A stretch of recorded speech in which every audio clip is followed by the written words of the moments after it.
And that brings us to the mythology of business. If Alexander's belief influenced his behavior, if the gymnosophist's belief influenced his behavior, then it was bound to influence the business they were in. You see, what is business but the result of how the market behaves and how the organization behaves? And if you look at cultures around the world, all you have to do is understand their mythology, and you will see how they behave and how they do business. Take a look.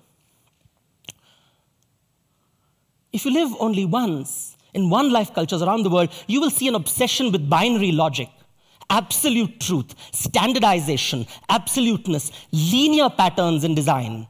But if you look at cultures which are cyclical and based on infinite lives, you will see a comfort with fuzzy logic, with opinion, with contextual thinking, with everything is relative, sort of, mostly. You look at art, look at the ballerina, how linear she is in her performance. And then look at the Indian classical dancer, the Kuchipudi dancer, the Bharatanatyam dancer, curvaceous. And then look at business. Standard business model, vision, mission, values, processes. Sounds very much like the journey through the wilderness to the promised land, with the commandments held by the leader, and if you comply, you will go to heaven. But in India, there is no the promised land. There are many promised lands. Depending on your station in society, depending on your stage of life. You see, businesses are not run as institutions by the idiosyncrasies of individuals. It's always about taste. It's always about my taste. You see, Indian music, for example, does not have the concept of harmony. There is no orchestra conductor. There is one performer standing there and everybody follows.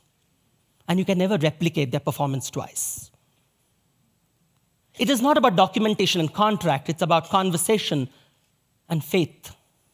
It's not about compliance. It's about setting. Getting the job done by bending or breaking the rules. Just look at your Indian people around here. You'll see them smile. They know what it is. And then look at people who have done business in India. You'll see the exasperation on their faces.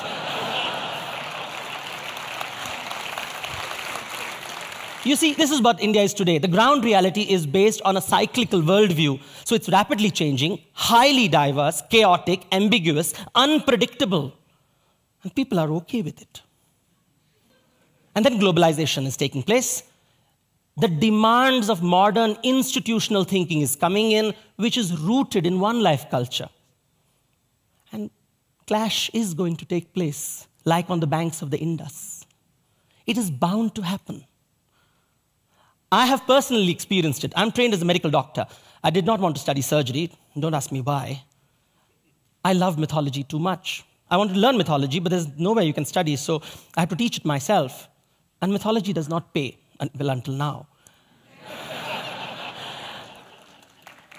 So I had to take up a job, and I worked in the pharma industry. And I worked in the healthcare industry. And I worked as a marketing guy, and a sales guy, and a knowledge guy, and a content guy, and a training guy. I even was a business consultant doing strategies and tactics.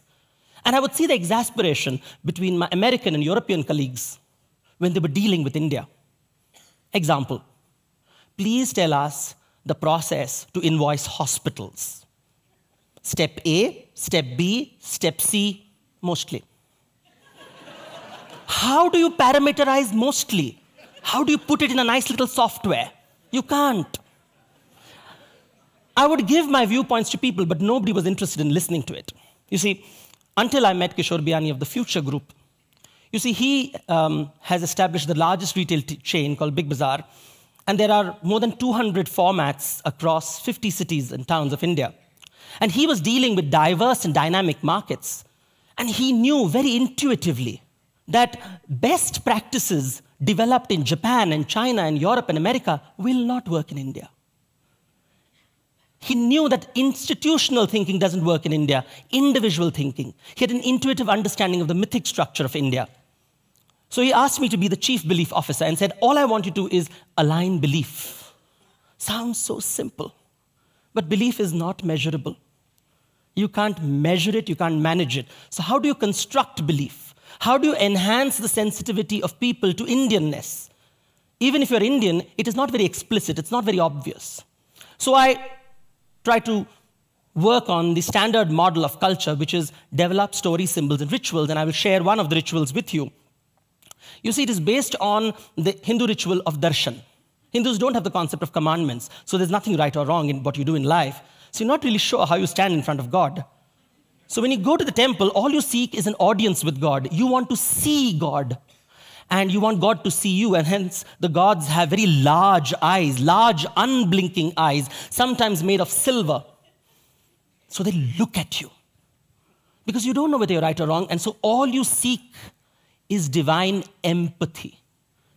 Just know where I came from, why I did the jugaad, why did I do the setting, why I don't care for the processes. Just understand me, please. And based on this, we created a ritual for leaders. After the leader completes his training and is about to take over the store, we blindfold him. We surround him with the stakeholders, the customer, his family, his team, his boss. You read out his KRA, KPI, you give him the keys, and then you remove the blindfold. And invariably, you see a tear because the penny has dropped. He realizes that to succeed, he does not have to be a professional. He does not have to cut out his emotions. He has to include all these people in his world to succeed, to make them happy, to make the boss happy, to make everyone happy, the customers happy, because the customer is God. That sensitivity is what we need. Once this belief enters, behavior will happen, business will happen, and it has. So then we come back to Alexander and to the gymnosophist. And everybody asks me, which is the better way? This way or that way? And it's a very dangerous question because it leads you to the path of fundamentalism and violence. So I will not answer the question. What I will give you is an Indian answer, the Indian head shake.